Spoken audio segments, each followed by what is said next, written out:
नमस्कार, मैं हूं सुमित अवस्थी।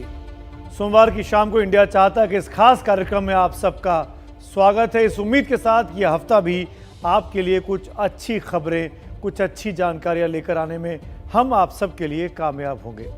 शुरुआत करेंगे एक ऐसी खबर के साथ जिसमें हम सबको सतर्क होने की जरूरत है। किसी भी चीज की अहमियत तब तक समझ में नहीं आती जब तक वो आसानी से हमको मिलती रहती है, लेकिन जब वो नहीं होती तब जिंदगी थम सी जाती है। क्या आप ये इमेजिन कर सकते हैं कि मैं ये कार्यक्रम बिजली के बगैर कर सकता हूं? क्या आप ये इमेजिन कर सकते हैं कि आप अपने घर में बैठे टीवी सेट को या मोबाइल फोन को बगैर बिजली के आप किसी भी कार्यक्रम को देख सकते हैं?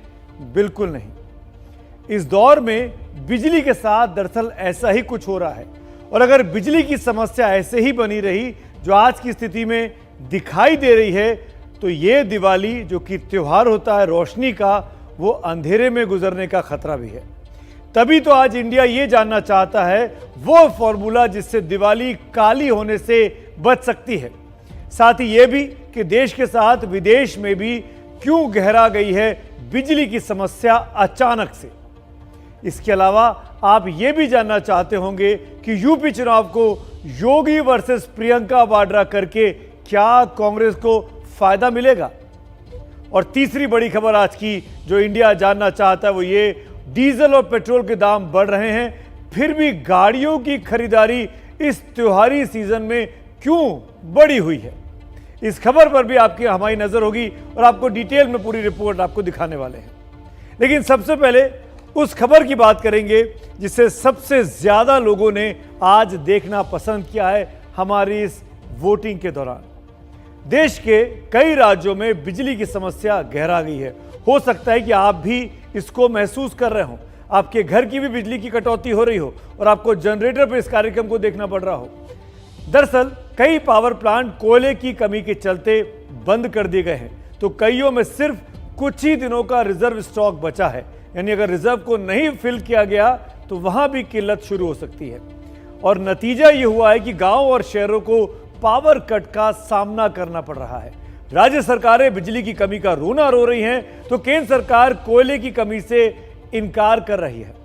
समस्या बड़ी है, ग्राउंड रिपोर्ट कम से कम यही दिखाती है, लेकिन इन हालात की एक वजह हम और आप भी हैं। लेकिन अभी भी आपके हाथ में बहुत कुछ है। बिजली बचाइए और अपनी दिवाली को रोशन कीजिए। और हमारी ये खास रिपोर्ट देखिए जो आपको चेताती है कि आखिरकार बिजली के मामले में क्या कुछ चल रहा है।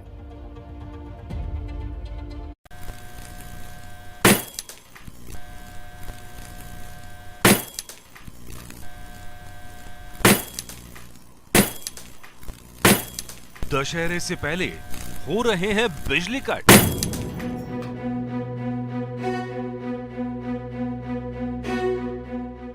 कोयले की कमी से प्लांट हो रहे बंद।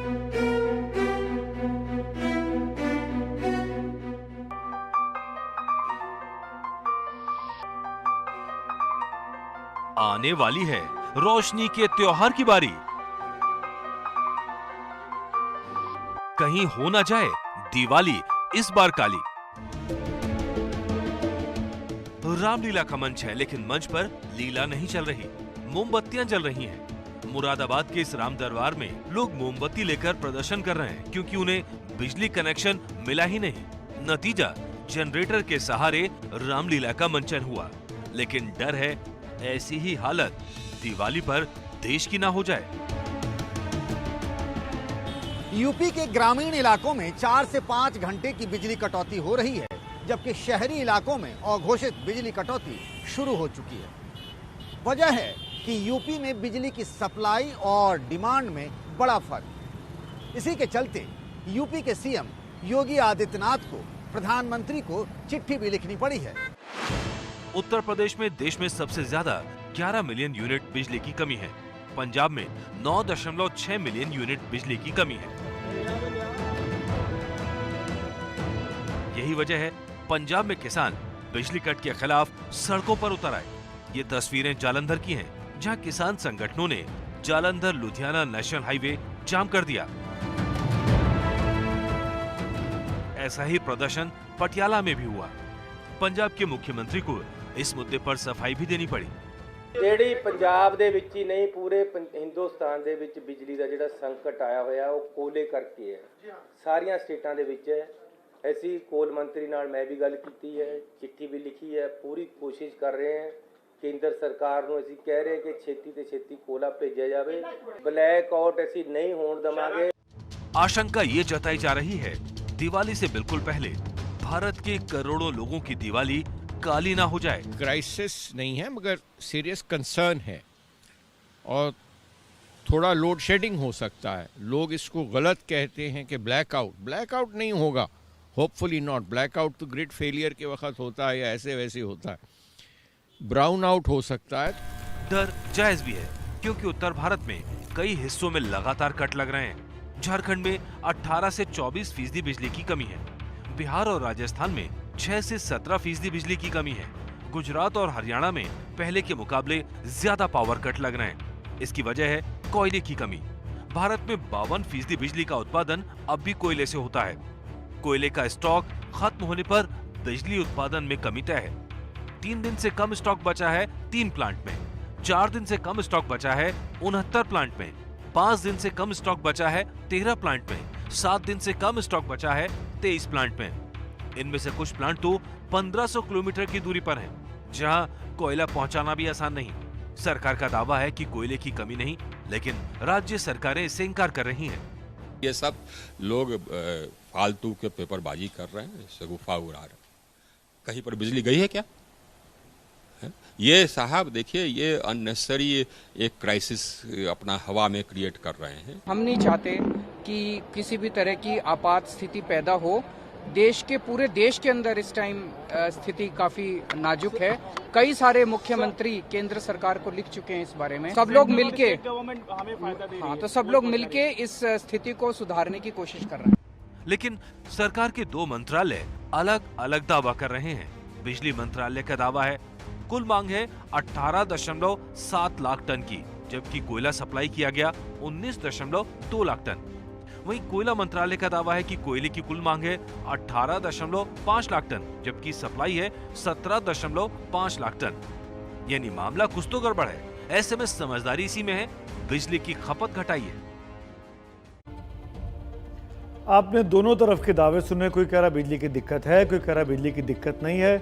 क्यों दिक्कत हो रही है, क्या परिस्थिति है, क्या भारत की खपत है, कितना हम बनाते हैं, कितना हम इस्तेमाल करते हैं, ये पूरी चीज़ें मैं डिटेल में आपको कुछ ही देर में बताने वाला हूं।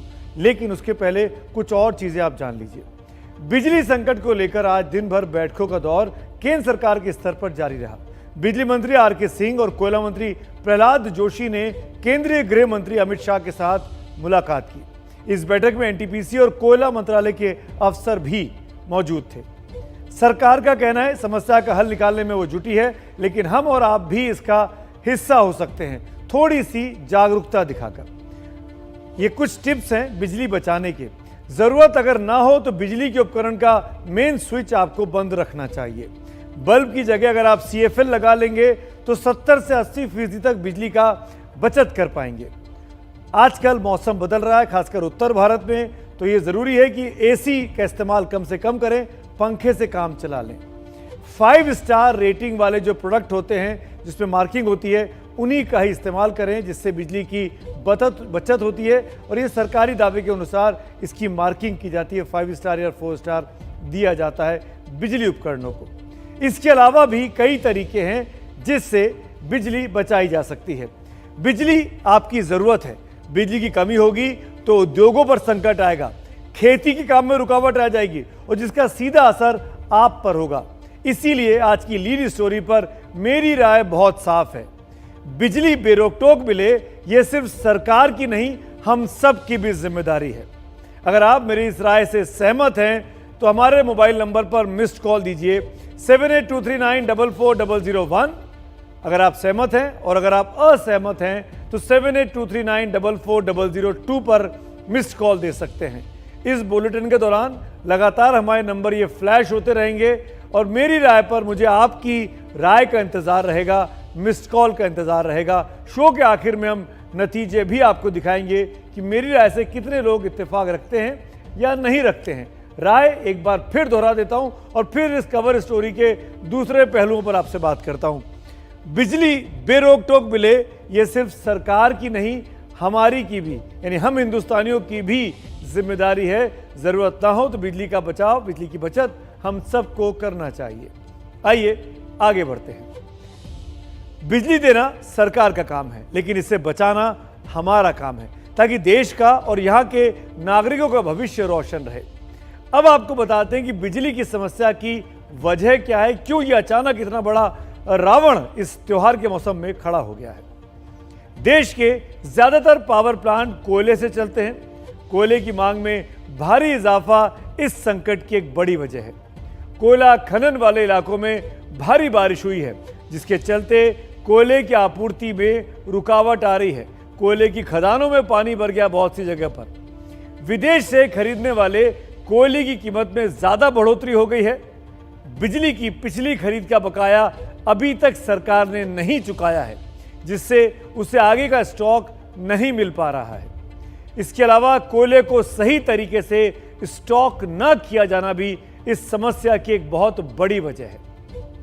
और यह सिर्फ भारत के साथ ऐसा नहीं हो रहा, बल्कि ऊर्जा संकट इस वक्त पूरी दुनिया पर छाया हुआ है।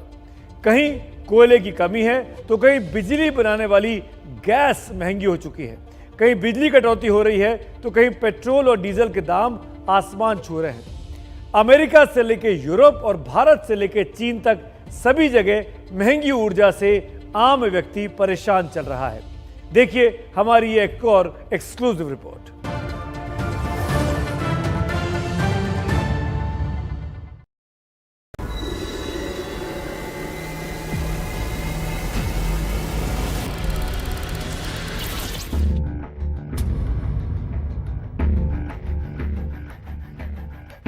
बिजली संकट से चीन में बत्ती गुल।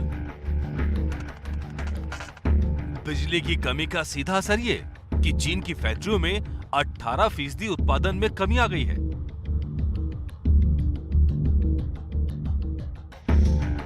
लेबनान में पूरी रात रहा ब्लैकआउट। हालात से निपटने के लिए सेना को सड़कों पर उतारना पड़ा। अब सेना ईंधन का इंतजाम कर रही है।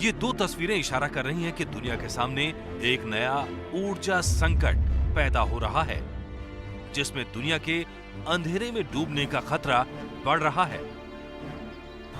वजह जान लीजिए, कोयले की किल्लत हो रही है, नेचुरल गैस के दाम बढ़ रहे हैं, पेट्रोल डीजल के दाम आसमान छू रहे हैं।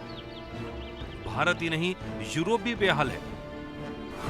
यूरोप में नेचुरल गैस के दाम 4 गुना बढ़ गए हैं, जो होते हैं 400%, जबकि बिजली के दाम 2.5 गुना बढ़े, जो होती है 250%। सर्दियां आ रही हैं और ऐसे में यूरोप में ऊर्जा की खपत और बढ़ेगी, यानी मुसीबत आगे कम होने की बजाय बढ़ने जा रही है। माना जा रहा है ये ऊर्जा संकट कोरोना काल खत्म होने के बाद बढ़ती मांग की वजह से हो रहा है। कई जगह तो मांग कोरोना काल के पहले से भी ज्यादा हो गई है, लेकिन ना तो कोयले का उत्खनन बढ़ा है, ना ही तेल का उत्पादन ज्यादा हो रहा है। इसीलिए ऊर्जा संकट मुंह उठाकर खड़ा है। यानी कोरोना तो जा रहा है, लेकिन उसके साइड इफेक्ट से अभी दुनिया को जूझना पड़ेगा, जिसमें कोयला, बिजली, पेट्रोल के बड़े दाम तो हैं ही, साथ ही इससे होने वाली महंगाई भी है।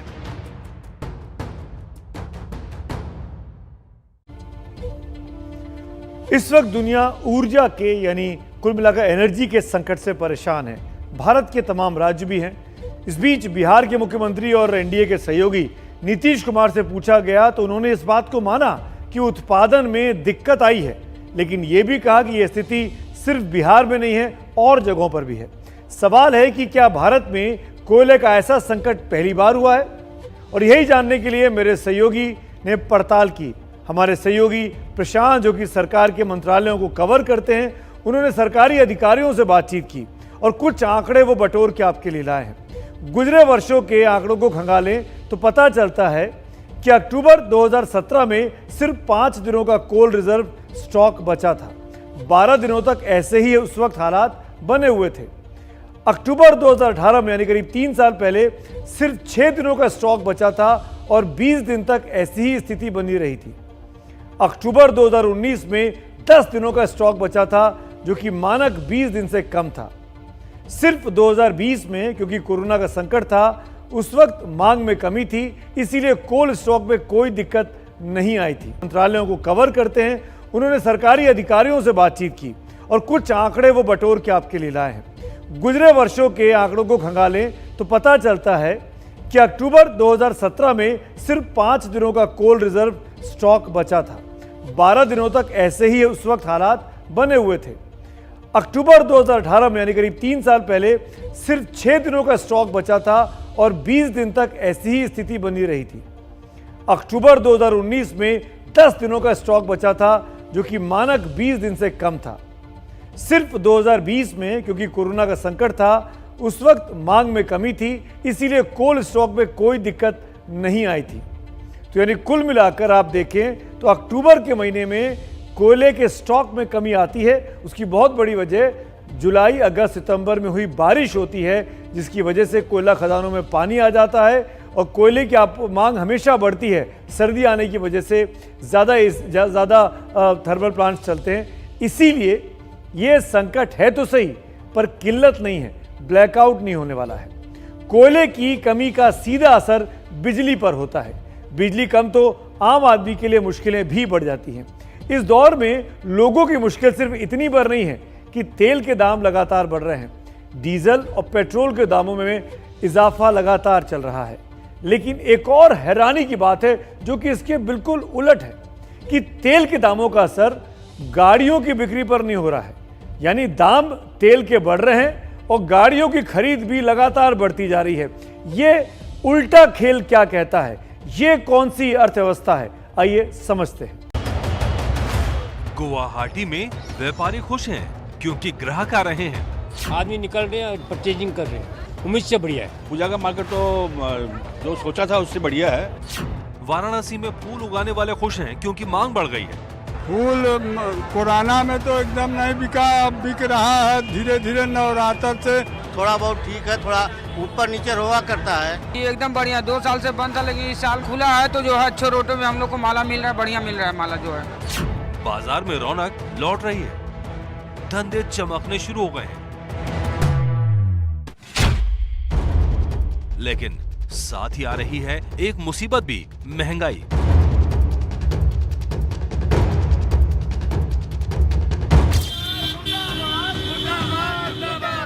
कहीं बढ़ते पेट्रोल के दाम पर प्रदर्शन हो रहे हैं, कहीं महंगाई ने बजट बिगाड़ दिया है। कि बेसिक नीड्स ਦੀਆਂ ਜ਼ਰੂਰਤਾਂ ਦੀ ਚੀਜ਼ਾਂ ਸਰਕਾਰ ਨੂੰ ਚਾਹੀਦਾ ਕਮ ਸੇ ਕਮ ਅਸੈਂਸ਼ੀਅਲ ਕਮੋਡਿਟੀਜ਼ ਨੂੰ ਦਾ ਕੰਟਰੋਲ ਕਰਨਾ ਚਾਹੀਦਾ ਰੇਟਸ ਨੂੰ। ਸੋਚਣਾ ਚਾਹੀਦਾ ਹੈ ਕਿ ਆਮ ਬੰਦੇ ਦੀ ਕੰਡੀਸ਼ਨ ਕੀ ਚੱਲ ਰਹੀ ਹੈ, ਉਹ ਕਿਵੇਂ ਖਰਚੇ ਪੂਰਾ ਕਰ ਰਿਹਾ ਹੈ। ਮਹਿੰਗਾਈ ਤੇ ਸਰਕਾਰ ਨੂੰ ਜ਼ਰੂਰ ਕੰਟਰੋਲ करना चाहिए। ऐसे में सवाल ये कि ये विरोधी बातें एक साथ कैसे? सड़कों पर भीड़ दिखने लगी है, ट्रैफिक जाम बढ़ने लगे हैं। ये इस बात का इशारा है कि जिंदगी रफ्तार पकड़ रही है। गाड़ियों की बढ़ती बिक्री इसी तरफ इशारा कर रही है। जून 2021 में 10,55,777 टू व्हीलर बिके थे, तो अगस्त 2021 में ये बिक्री बढ़कर हो गई है 13,31,436। जून 2021 में यात्री गाड़ियां बिकी थी 2,31,633, तो अगस्त 2021 में ये बिक्री बढ़कर हो गई है 2,32,224। हालांकि कारों की बिक्री जुलाई के मुकाबले अगस्त में कुछ गिरी, पर लग्जरी कारों में कोई फर्क नजर नहीं आया। इसी तरह मर्सिडीज ने साल की दूसरी तिमाही में 4,010 गाड़ियां बेची, जो पिछले साल की इसी तिमाही से 2 गुना है। ये हाल तब जब पेट्रोल डीजल के दाम आसमान छू रहे हैं। जून में पेट्रोल के औसत दाम 96 रुपए 52 पैसे थे, जबकि अगस्त में ये बढ़कर हो गए 101 रुपए 74 पैसे। इस वक्त दिल्ली में पेट्रोल के दाम है 104 रुपए 14 पैसे, यानी जून के मुकाबले अगस्त में 7.5 रुपए की बढ़ोतरी हो गई। इसके बाद भी गाड़ियों की बिक्री पहले की तरह बनी हुई है। कोरोना के बाद, पैंडेमिक के बाद लोगों ने पब्लिक ट्रांसपोर्ट का इस्तेमाल करना कम कर दिया है। इसमें ट्रेन और हवाई जहाज और बसेस, इन तीनों से लोग अब कम सफर कर रहे हैं। जो लोग पहले गाड़ी नहीं खरीदते थे, वो लोग भी अब कार खरीद रहे हैं। बाजारों में रौनक बता रही है कि कोरोना काल में पैदा हुई बेरोजगारी अब घटने लगी है। लोग टाली हुई खरीदारी करने लगे हैं, जैसे गाड़ियों की खरीद जो टाल दी गई थी अब हो रही है। साथ ही सरकार ने अपना खर्च बढ़ाया है। ये पैसा घूमकर मार्केट में आता ही है।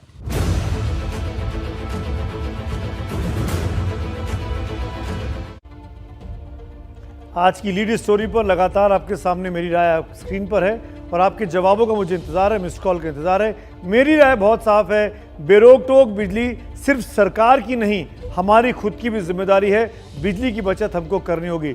75% लोग मेरी राय से सहमत हैं। मिस्ड कॉल स्क्रीन पर नंबर आपके सामने है। मेरी राय से सहमत हैं और असहमत हैं, दोनों नंबरों पर आप जवाब देकर अपनी राय हमारे साथ शेयर कर सकते हैं। आगे बढ़ता हूँ। अक्टूबर में अभी सिर्फ 11 दिन बीते हैं और इस महीने में तेल के दाम 10 बार बढ़ चुके हैं। इसकी वजह है अंतर्राष्ट्रीय बाजार में तेल और गैस के बढ़ते हुए दाम। आपको बताते हैं कि दुनिया भर में अचानक से तेल और गैस की कीमतें क्यों बढ़ रही हैं। पहली वजह है कि कोरोना संकट खत्म होने के बाद दुनिया भर में अब ऊर्जा की मांग बढ़ी है, क्योंकि जीवन का जो पहिया है वो सामान्य होने लगा है। कार्बन उत्सर्जन के सख्त मानकों पर खरा उतरने के लिए कई देशों ने कोयला खनन को घटा दिया है, जिससे निर्भरता तेल और गैस पर आ गई है और कोयले की कमी, शायद बिजली की कमी जो हो रही है उससे भी जुड़ी हुई है। खाड़ी क्षेत्र में भीषण तूफानों से रिफाइनरी काफी समय बंद रही, इसका असर भी आपूर्ति पर पड़ा है। भीषण सर्दी से रूस सहित कई देशों में प्राकृतिक गैस भंडारों में गैस जम गई है, उसका उत्सर्जन, उसका उत्खनन नहीं हो पा रहा है। ब्रिटेन सहित तमाम देशों में पवन ऊर्जा का उत्पादन घटा है, इससे भी तेल और गैस पर निर्भरता बढ़ गई है। अमेरिका में तूफानों के चलते तेल की सप्लाई बेहद सीमित रही है इन दिनों में, और साथ ही तेल निर्माता देश अभी तेल का उत्पादन तेजी से बढ़ाने को तैयार नहीं है, इससे दाम बढ़ने तय हैं। तेलों के साथ यही है कि अगर आप जितना तेल जमीन से निकाल लेंगे उसका इस्तेमाल तुरंत होना चाहिए। तेल को आप ज़्यादा लंबा स्टॉक नहीं कर सकते हैं। इसीलिए जब तक मांग स्थायी नहीं होती तब तक तेल उत्पादन करने वाले जो देश हैं, जिनको ओपेक कंट्री कहा जाता है, वो बहुत संभल कर तेल का उत्खनन कर रहे हैं। क्रूड ऑयल के दाम बढ़े तो ये संकट कम होने वाला नहीं है और आप समझ सकते हैं परिस्थितियां और खतरनाक ना हो, इसके लिए बहुत ज़रूरी है कि चाहे वो तेल का इस्तेमाल हो, चाहे वो कोयले का इस्तेमाल हो या फिर बिजली का, यानी ऊर्जा के किसी स्रोत का भी ये बहुत ज़रूरी है कि हमको आपको मिलकर बचत करनी है।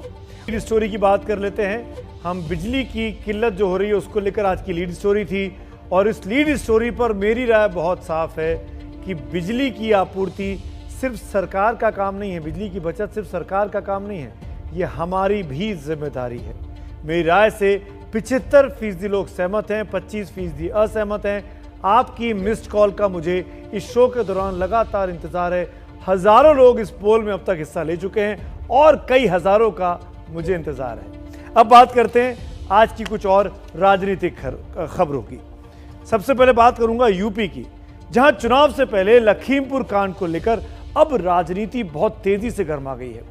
इस मामले को लेकर यूपी सरकार पर सबसे ज्यादा हमलावर कोई दिख रहा है तो वो है कांग्रेस की महासचिव प्रियंका गांधी वाड्रा। दरअसल पिछले कई चुनावों में कांग्रेस के पास कोई भी ऐसा चेहरा नहीं था जिसे आगे कर वो चुनाव में उतारती और अखिलेश यादव, मायावती या फिर अब योगी आदित्यनाथ जैसे चेहरों का मुकाबला कर पाती। लेकिन अब प्रियंका के आने के बाद से कांग्रेस में जोश है और प्रियंका भी काफी उत्साहित दिखाई दे रही हैं, खासकर अपने काडर में जोश भरने के लिए। कांग्रेस की रणनीति चुनाव को योगी बनाम प्रियंका करने की है, लेकिन टूटे हुए संगठन और कांग्रेस का चुनावी ट्रैक, खासकर यूपी का, ये बताता है कि कांग्रेस और प्रियंका की चुनावी राह बिल्कुल भी आसान नहीं है। देखिए मेरे सहयोगी पंकज झा की एक्सक्लूसिव रिपोर्ट।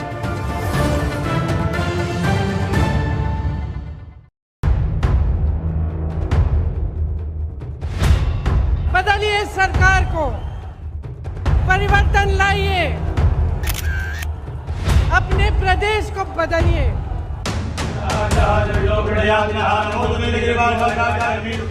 या देवी सर्वभूतेषु शक्ति रूपेण संस्थिता नमस्तस्यै नमस्तस्यै नमस्तस्यै नमो नमः।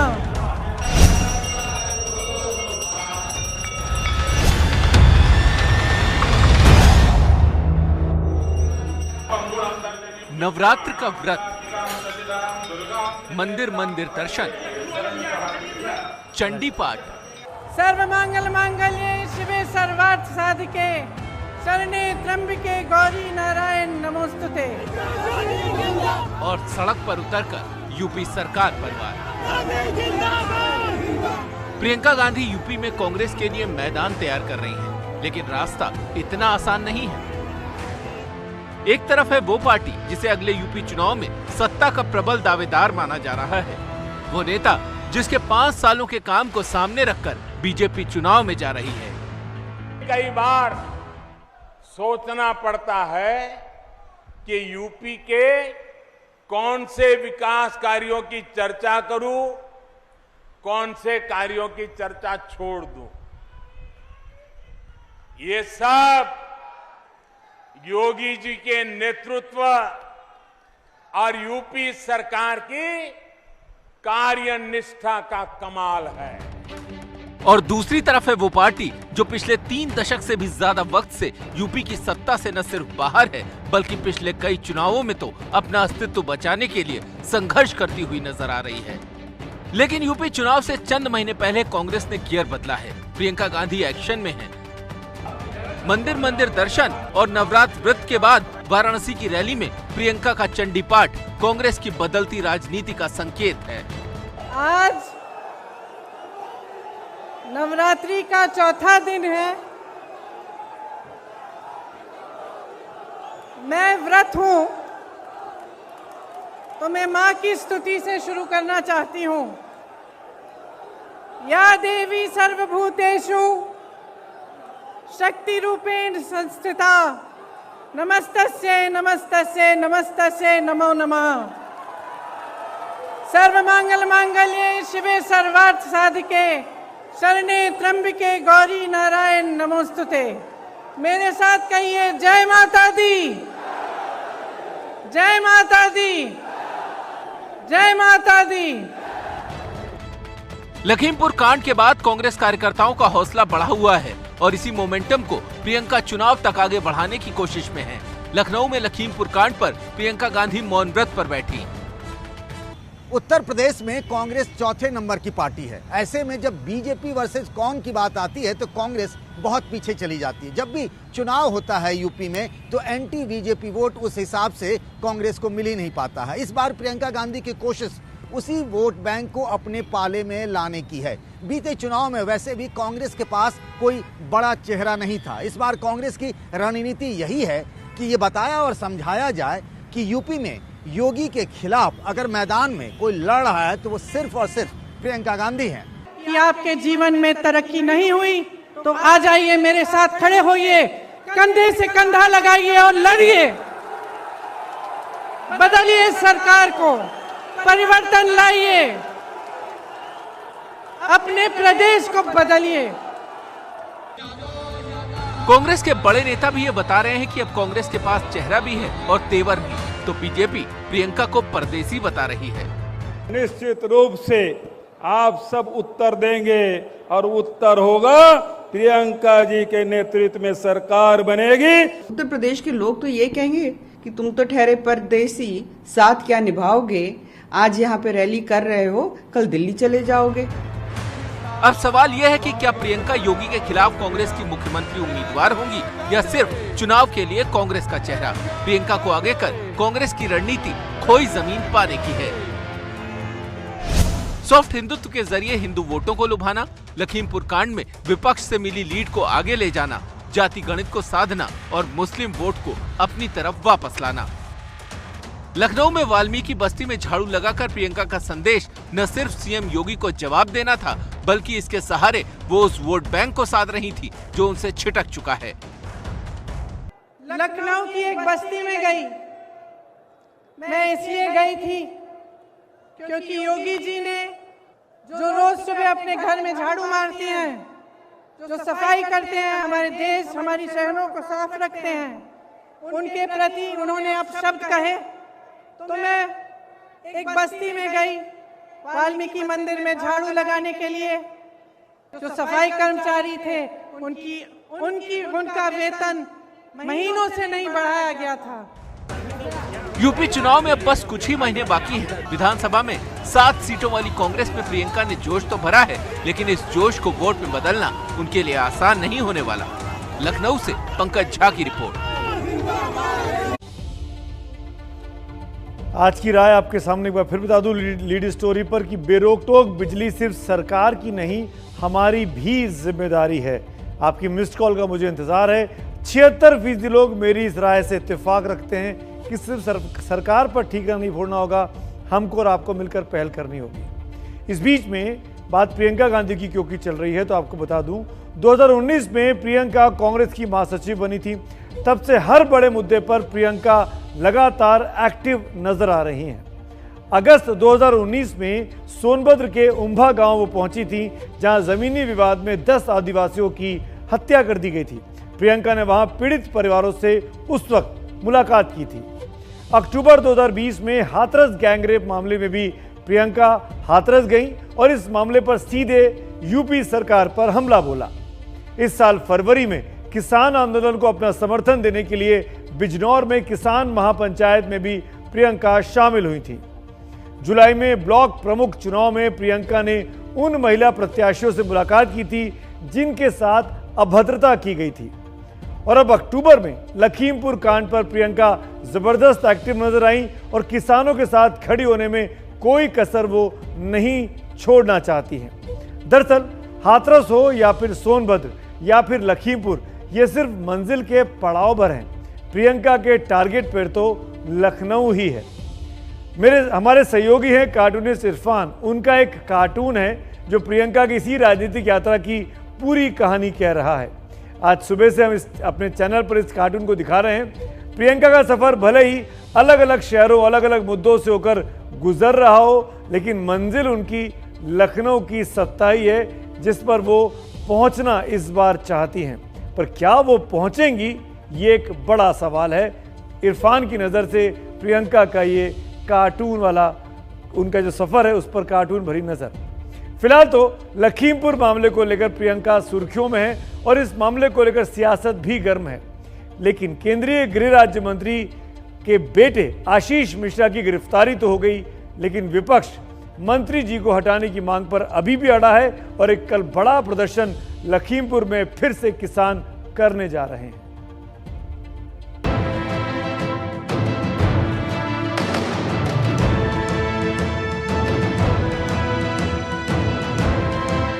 जब तक वो गृह राज्य मंत्री आपका इस्तीफा नहीं देगा तब तक हम लड़ते रहेंगे, हम हिलेंगे नहीं, हम हटेंगे नहीं।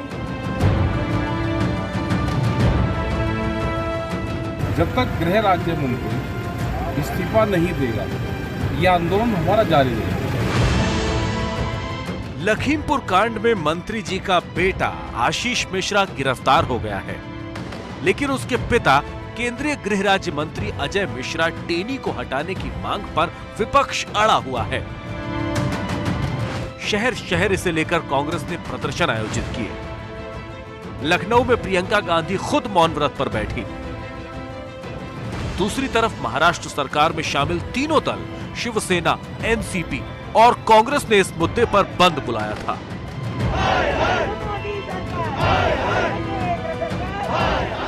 बंद के चलते कार्यकर्ताओं ने सड़क पर उतरकर दुकानें बंद करवाई। बंद का महाराष्ट्र के अलग अलग हिस्सों में मिला जुला असर रहा। शिवसेना, एनसीपी और कांग्रेस इस बंद को कामयाब बता रहे हैं तो बीजेपी इसे ढोंग करार दे रही है। अरे सारे जो घटक हमारी पार्टियां हैं उन्होंने सब मिलकर तय कर लिया कि आज महाराष्ट्र बंद करेंगे। इस तरह का रवैया जो केंद्र सरकार अपना रही है उसके खिलाफ असंतोष प्रकट करने का एक दिन था।